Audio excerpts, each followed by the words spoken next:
ये कहानी एक 15 साल की लड़की माकिया के बारे में है जो एक प्राचीन लॉर्ड जाति की मेंबर है। इसे क्लैन ऑफ सेपरेटेड पे कहा जाता है। यहाँ हर लॉर्ड 1000 साल तक जीता है और ये जब 15 साल के हो जाते तो उनका अपीयरेंस एजिंग स्टॉप कर देता है, मतलब वो हमेशा यंग दिखते हैं। ये लोग एक खास कपड़ा बुनते हैं जिसे हिबियोल कहा जाता है, जो वक्त के गुजरने और उनकी यादों को उनकी लंबी जिंदगी तक रिकॉर्ड करता है। माकिया जो की स्टोरी की मेन कैरेक्टर, वो एक अनाथ है जिसे लॉर्ड एल्डर ने पाला है। एल्डर उसे बार बार वार्न करते कि आउटसाइडर से ज्यादा अटैच मत हो, क्योंकि 1000 साल के लाइफ स्पैन होने के बावजूद वो बहुत अकेली महसूस करेगी। उसके अपने लोग बूढ़े होकर मर जाएंगे और वो कुछ भी नहीं कर पाएगी। यह अकेलेपन का दुख उसके साथ हमेशा रहेगा। इसी वजह से लॉर्ड लोग दुनिया से अलग एक सुंदर सफेद जगह में रहते हैं। जनरेशन आफ्टर जनरेशन एक फेरी टेल जैसा पीसफुल जीवन जीते हैं। लेकिन ये शांति अब खत्म होने वाली है। एक शाम माकिया अपने विंडो के पास बैठी होती है जब उसकी नजर क्रीम पर पड़ती है। जो लड़का उसे पसंद है वो तुरंत विंडो से नीचे उतरती है उसके पीछे जाने के लिए, और नीले फूलों के समुद्र में वो देखती है कि क्रीम उसकी बेस्ट फ्रेंड लैला के साथ डेट पर है।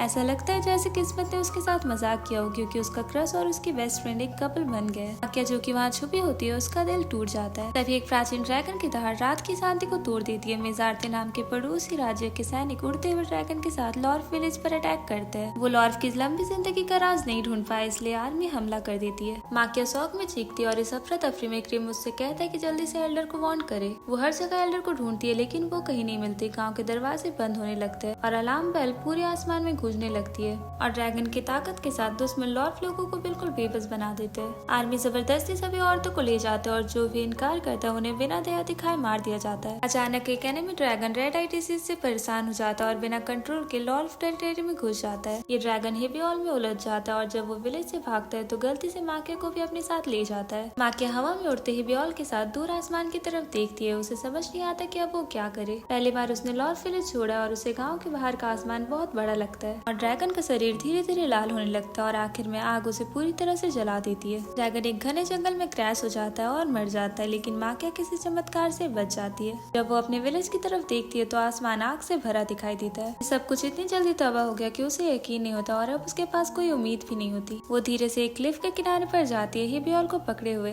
और वो अपनी दुख भरी जिंदगी खत्म करने की सोच रही होती है। लेकिन जैसे ही वो जंप करने वाली होती है उसे एक बच्ची की चीख सुनाई देती है। वो आवाज का पीछा करती है और देखती है कि एक गाँव को डाकू लूट चुके हैं। एक मरी हुई औरत अपने बच्चे को दूर से गले लगाए रखी है। बच्चा माकिया के साथ एक अजीब सा कनेक्शन महसूस करता है और जैसे ही वो उसके पास आती है उसकी चीखें और तेज हो जाती है। वहाँ एक मर्चेंट भी होता है जो सिर्फ हिबियोल खरीदने लॉर्फ विलेज जा रहा था। उसे किसी की जिंदगी या मौत से कोई फर्क नहीं पड़ता और उसका उस बच्चे का ख्याल रखने का कोई भी प्लान नहीं था। माकिया उस बच्चे के आंसू पोंछती है और वो जोर से उसकी उंगली पकड़ लेता है। उस मोमेंट पे माकिया का दिल पिघल जाता है। अब ये बच्चा भी उसकी तरह एक अनाथ होता है और वो डिसाइड करती है कि उसे अपने साथ ले जाएगी। बहुत ही मुश्किल से वो उस बच्चे को उसकी माँ की उंगली से छुड़ाती है और महसूस करती है कि उसकी माँ कितनी डर गई थी मरने से, और उनका प्यार अपने बच्चे के लिए कितना स्ट्रॉन्ग था। इससे माकिया के अंदर एक उम्मीद की किरण जाग जाती है। उसके पास कभी माँ नहीं थी, इसलिए वो नहीं जानती कि माँ होने का क्या मतलब होता है, लेकिन वो मन में ठान लेती है कि इस बच्चे को बड़ा करेगी और उसकी लाइफ का हिबियोल भी बनाएगी। और सुबह की रोशनी अंधेरे जंगल को रोशन कर देती है और उसकी जिंदगी हमेशा के लिए बदल जाती है। बच्चे को खिलाने के लिए माकिया एक फार्म के सेब पेन में घुस जाती है,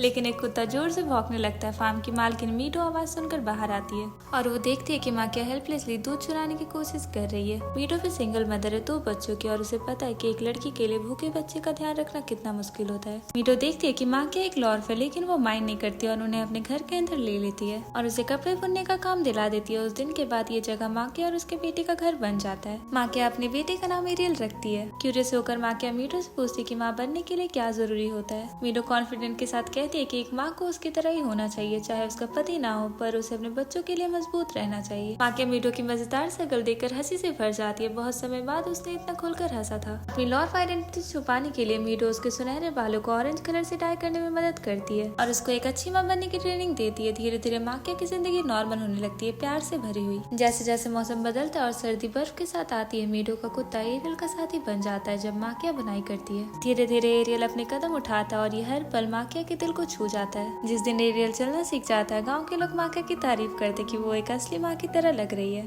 लेकिन माकिया सबसे ज्यादा जो सुनना चाहती है वो है एरियल का उसे माँ कहकर पुकारना। जब एरियल आखिरकार माकिया को माँ बुलाता है तो माकिया खुशी से झूम उठती है और उसे बार बार ये कहने के लिए कहती है। दूसरी तरफ मिजारते किंगडम अपनी ताकत और शान जायंट ड्रैगन के कब्जे पर बनाए रखता है, लेकिन ये ड्रैगन एक बीमारी रेड आई से बीमार होने लगे और अब सिर्फ कुछ ही बचे थे। मिजारती का राजा अपनी ताकत खोने से डर रहा था, इसलिए उसने लॉर्ड फ्लोगो की लंबी उम्र का राज पाने का सोचा। उसका प्लान ये था कि लॉर्ड के खून को अपनी फैमिली ब्लड लाइन के साथ मिलाना, इसलिए उसने एक लॉर्ड लड़की लैला को पकड़कर अपने बेटे के साथ शादी करवाने का फैसला किया, ताकि उनके बच्चे में लॉर्ड की लंबी उम्र का राज हो। लैला इस शादी के लिए तैयार नहीं थी, पर उसके पास इसे स्वीकार करने के अलावा और कोई दूसरा रास्ता नहीं था। 6 साल गुजर जाते और एरियल काफी बड़ा हो चुका होता है। माकिया उसको हिब्योल बोलना सिखाती और बताती है कि उसके जन्म स्थल पर लोग शब्दों का इस्तेमाल नहीं करते, बल्कि अपनी भावनाएं हिब्योल बुनाई के जरिए व्यक्त करते हैं। एरियल मीडो के बूढ़े कुत्ते के लिए एक हिब्योल बुनता है और उम्मीद करता है कि वो जल्दी ठीक हो जाए। एक दिन बुनाई की दुकान का मालिक माकिया को एक हिब्योल देता है और साथ ही एक बड़ी खबर भी सुनाता है। वो बताता है कि लैला को जबरदस्ती मेजारते के राजकुमार से शादी करने के लिए मजबूर किया जा रहा है, जिससे माकिया को समझ आता है कि अब भी कुछ लॉर्ड जिंदा है और उसकी अच्छी दोस्त लैला भी अभी जिंदा है। माकिया उन्हें बचाना चाहती थी। वापस घर जाते वक्त एरियल भागते हुए उसके पास आता है और बताता है कि मीडो का कुत्ता मर चुका है और उन्होंने उसे पहाड़ी के पास दफना दिया है। माकिया ने पहले कभी किसी अपने को खोकर दुख महसूस नहीं किया था, इसलिए कुत्ते की मौत उसके लिए बहुत ही दुखद थी। उसे एहसास होता है कि सबसे बड़ा दुख ये है कि वो सबसे ज्यादा प्यार करने वालों से भी ज्यादा जिएगी। मीडो का बड़ा बेटा लांग उससे कहता है कि जो लोग माँ बुलाए जाते हैं उन्हें कभी रोना नहीं चाहिए। ये सुनकर माकिया अपने आंसू पोंछ लेती है। कुछ दिनों बाद माकिया एरियल के साथ एक कश्ती से लैला को ढूंढने निकल पड़ती है। कश्ती पर छोटा एरियल मस्ती करते हुए भागता है और माकिया उसके पीछे भागती है। तभी गलती से माकिया एक आदमी से टकरा जाती है, क्रिम, जो उसका पुराना प्यार है। दोनों एक दूसरे को देखकर हैरान होते हैं और जोर से गले लग जाते हैं और क्रिम भी लैला को बचाने यहाँ आया है। वो मेजारते की राजधानी पहुँचते हैं, जहाँ लैला और राजकुमार की शादी बड़े ही धूमधाम से हो रही होती है। तभी एक ड्रैगन दिखाई देता है और क्रिम जानबूझकर उसे जख्मी कर देता है, जिससे वहाँ अफरा तफरी मच जाती है। मौके का फायदा उठाकर माकिया लैला को ले जाने की कोशिश करती है, लेकिन लैला बदल चुकी होती है। वो राजकुमार के बच्चे की माँ बनने वाली और अब वो अपने पुराने प्यार क्रिम का सामना नहीं कर सकती। आर्मी माकिया को पकड़ने आ जाती है, लेकिन लैला अपने होने वाले बच्चे को मारने की धमकी देती है, जिससे वो पीछे हट जाता है। रेस्क्यू मिशन फेल हो जाता है और क्रिम को लैला की प्रेगनेंसी का पता चलता है। क्रिम का दिल टूट जाता है, लेकिन वो फिर भी तय करता है कि वो किसी तरह से भी उसे बचाने का एक मौका ढूंढेगा। फिर वो माकिया से अलविदा लेता है और सोचता है कि अगर माकिया और एरियल साथ रहेंगे तो उसका सफर और मुश्किल हो जाएगा। अब सिर्फ माकिया और एरियल एक साथ है। माकिया फैसला करती है कि वो मीडो के घर वापस नहीं जाएगी, क्योंकि वो और अपने प्यारे लोगों को खो देने का दुख नहीं सह सकती। वो एक नई जगह जाकर अपने नए जीवन की शुरुआत करती है। मीडो की मदद से एरियल को बड़ा करना आसान था, लेकिन अब माकिया को माँ बनने की जिम्मेदारी अकेली उठानी पड़ेगी। अपनी पहचान छुपाने के लिए वो अपनी बुनाई के हुनर का त्याग कर देती है,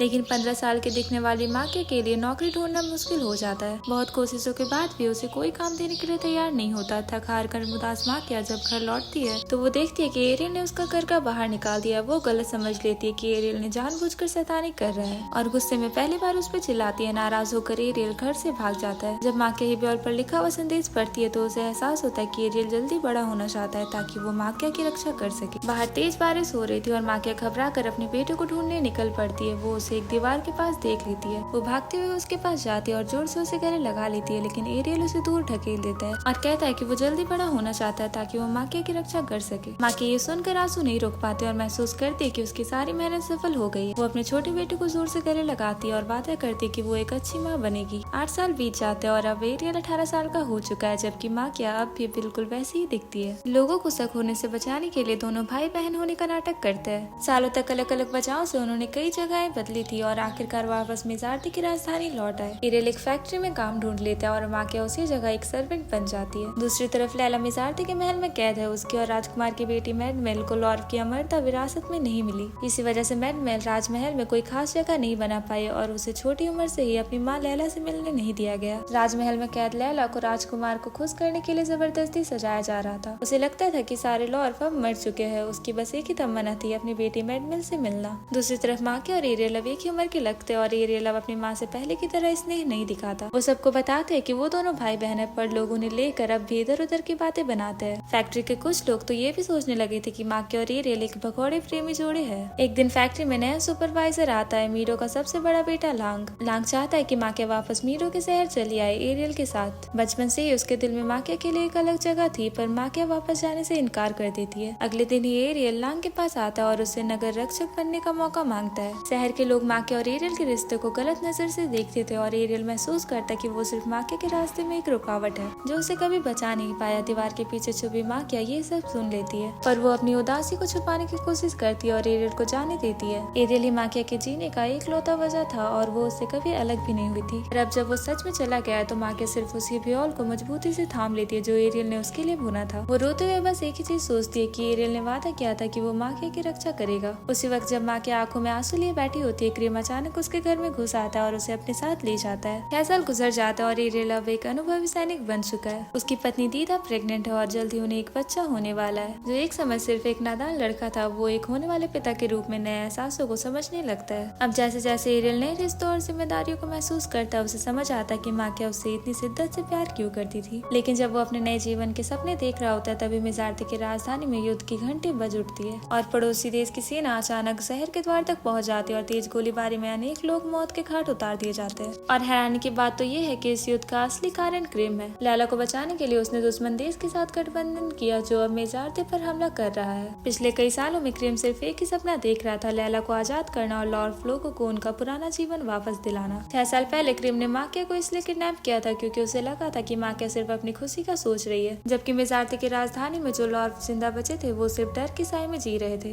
पर माकिया एक माँ होने की सुख शांति में अपनी अलग दुनिया बसा चुकी थी। लॉर्ड महिलाएं सिर्फ तभी अपने कमर के नीचे तक लंबे बाल रख सकती थी जब वो शादी करके माँ बन जाती है। इसलिए क्रिम माकिया के लंबे बालों को एक चाकू से काट देता है ताकि उसे याद रहे कि वो सिर्फ अपनी खुशी के लिए नहीं जी सकती। माकिया को एहसास होता है कि उसे अपने लोगों के साथ मिलकर लैला को बचाने के लिए लड़ना होगा। जंग की शुरुआत होते ही मेजार्ते का राजा लैला और मैनुअल को छोड़कर एक गुप्त सुरंग के रास्ते भागने का प्लान बनाता है। मेजार्ते के सभी विजुअल ड्रैगन पहले ही रेड आई बीमारी की वजह से मर चुके हैं और अब सिर्फ एक ही बचा था। इसी वजह से मेजार्ते की ताकत अब कमजोर पड़ चुकी है और ये युद्ध सिर्फ अपने घरों को बचाने के लिए लड़ा जा रहा था। इसी बेचैनी भरे माहौल में क्रीम माकिया को लेकर महल की तरफ भागता है। चारों तरफ बॉम्ब धमाके हो रहे थे लेकिन वो अपनी मंजिल की तरफ बढ़ते हैं, पर बीच रास्ते में उनका घोड़ा गोलियों का शिकार बन जाता है और वो दोनों अलग हो जाते हैं। इसी भगदड़ में माकिया अचानक एरियल से टकरा जाती है। सालों बाद माँ और बेटा एक दूसरे की आंखों में देखते हैं जैसे वक्त एक पल के लिए रुक गया हो। लेकिन तभी एरियल का एक साथी दुश्मन के निशाने पर आ जाता है और उसे तुरंत जंग में वापस लौटना पड़ता है। बस एक छोटी सी नजर मिलाने के बाद माँ और बेटा फिर से बिछड़ जाते हैं। दूसरी तरफ क्रिम आखिरकार लैला को ढूंढ निकालता है। बचपन के ये पुराने प्रेमी मिलते ही एक दूसरे को जोर से गले लगा लेते हैं और उनकी आंखों में आंसुओं का समुद्र बहने लगता है। क्रिम चाहता है कि लैला उसके साथ भाग चले, लेकिन लैला सिर्फ एक चीज चाहती है, अपनी बेटी मैनुअल को ढूंढना। लेकिन क्रिम इस बात से इनकार कर देता है। उसका मानना है कि मैनुअल एक जबरदस्ती थोपी गई संतान है और उसे भूल जाना ही बेहतर होगा। लेकिन लैला अपनी बेटी को ढूंढने पर अड़ी रहती है और उसे छोड़ने से इनकार कर देती है। क्रिम देखता है कि लैला पहले जैसी नहीं रही। सालों तक जो दुख और कष्ट उसने सहा सब बेकार लगता है। मत हार कर क्रिम पूरा महल जला देने का फैसला करता है और लैला के साथ मरने के लिए तैयार हो जाता है। लेकिन तभी एक गार्ड क्रिम पर गोली चला देता है। घायल क्रिम लहूलुहान शरीर के साथ एक पेड़ के सहारे गिर पड़ता है और धीरे धीरे उसका खून पानी से मिलकर सुर्ख हो जाता है। मरने से पहले भी उसके मन में एक ही सवाल रह जाता है, क्यों लैला और माकिया बदल गए। शायद इसलिए क्योंकि अब दोनों के पास अपनी अपनी संतान है जो एक नए पारिवारिक रिश्ते का एहसास दिलाता है। लेकिन माकिया जंग के माहौल में बेचैनी के साथ भाग रही होती है और अपने आप को बिल्कुल अकेला महसूस करते हुए वो अचानक एरियल के घर पहुंच जाती है। वहाँ उसकी पत्नी दीदा जमीन पर गिर जाती है और करा रही होती है। उसका प्रसव का समय आ गया था। माकिया खुद माँ नहीं बनी थी, लेकिन फिर भी वो दीदा की मदद करने की पूरी कोशिश करती है। बाहर सिपाही अब भी लड़ रहे होते हैं और घर के अंदर एक नए जीवन का जन्म होने वाला होता है और दूसरी तरफ जिंदगी का अंत हो रहा था। क्या ये एक लाइफ साइकिल नहीं है? एक जोर की चीख के साथ एरियल का बेबी फाइनली पैदा हो जाता है। जब माकिया देखती है कि वो छोटा सा बच्चा बिल्कुल एरियल जैसा लग रहा है तो वो अपनी उंगली आगे बढ़ाती है, बिल्कुल वैसे ही जैसे एरियल ने बचपन में किया था। ये छोटा बेबी भी माकिया की उंगली कस के पकड़ लेता है, जैसे वो उसे छोड़ना ही नहीं चाहता। एरियल बहादुरी से लड़ता है, फिर भी एनिमीज के नंबर ज्यादा थे। अंत में उनका राज्य हार जाता है और जब एरियल होश में आता है तो माकिया उसके पास ऑलरेडी होती है और उसका ख्याल रख रही होती है। माकिया का टेंशन भरा फेस देखकर एरियल को अपने सालों पहले माकिया को छोड़ने का रिग्रेट होता है,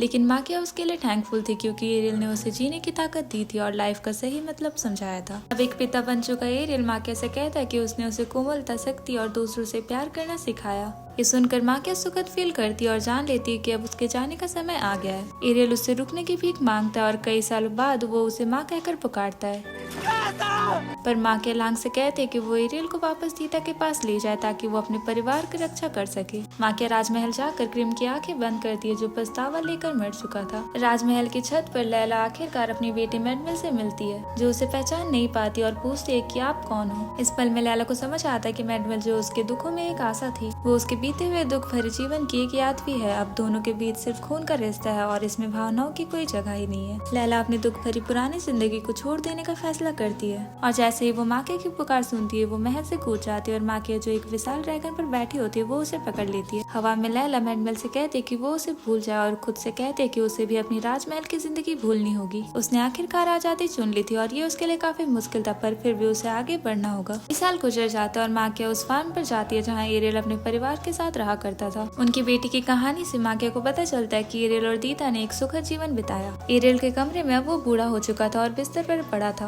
और जब वो माकिया को देखता है तो कहता है कि तुम वापस आ गई। एरियल सालों से उसका इंतजार कर रहा था और माकिया को एक बार फिर से देखना ही उसके जीने की एक वजह थी। एक आखिरी बार माकिया को देखने के बाद एरियल पीसफुली अपनी आंखें बंद कर लेता है। माकिया हमेशा से ये जानती थी कि ये दिन भी आएगा, इसलिए उसने एरियल की सारी यादों को एक ही ब्योल में वीप किया था और उसे अपने बेटे पर उड़ा देती है। वो एरियल के माथे पर एक लास्ट टाइम माँ बनकर प्यार से किस करती है, फिर रूम से बाहर निकलती है और एक बार पीछे मुड़कर देखती है और उसकी यादें वापस लौट आती है। एरियल का एक नन्हे बच्चे से लेकर 15 साल के लड़के तक बढ़ना जो उसे माँ बुलाता है, ये उसके लिए सबसे अच्छा तोहफा था जो वो मांग सकती थी। जैसे जैसे एरियल बड़ा होता है दोनों के बीच दूरियां बढ़ने लगती है, जब तक कि वो घर छोड़कर मिलिट्री ज्वाइन नहीं कर लेता, अपना परिवार नहीं बना लेता और एक बूढ़ा आदमी नहीं बन जाता। इन यादों में माकिया ने गहरा प्यार और जीवन का अनुभव किया है। उसे कोई पछतावा नहीं है क्योंकि उसके पास एरियल की माँ होने का एक सुखद अवसर था। फिर वो कैरेज में बैठती और चली जाती है। यहाँ पर ये कहानी समाप्त होती है। एक बार लॉर्फ ने माकिया से कहा था कि दूसरी जाति के लोगों से प्यार मत करना क्योंकि वो लॉर्फ जितने लंबी उम्र तक नहीं जीते और उनकी मौत देखना दुख भरा होता है। मगर एरियल के साथ अपने रिश्ते और दूसरों से अपनी मुलाकात के माध्यम से माकिया ने अपनी जिंदगी को और अधिक समृद्ध बनाया और एक अनोखा ही ब्योल बुना। माकिया के लिए लोगों से मिलने और उन्हें जानने का सुख बिछड़ने के दुख से बढ़कर है। एक खूबसूरत यादें ही उसे दोबारा सब कुछ जीने का साहस देती है, चाहे दुख ही क्यों ना हो। हमारे पास अमर जीवन नहीं है, इसलिए हमारी ये छोटी सी जिंदगी ही हमारे लिए सबसे अधिक अनमोल है और हम अपने बीते हुए कल और अपने अनुभवों के लिए आभारी है जो हमें एक कोमल दिल रखने की शक्ति देती है।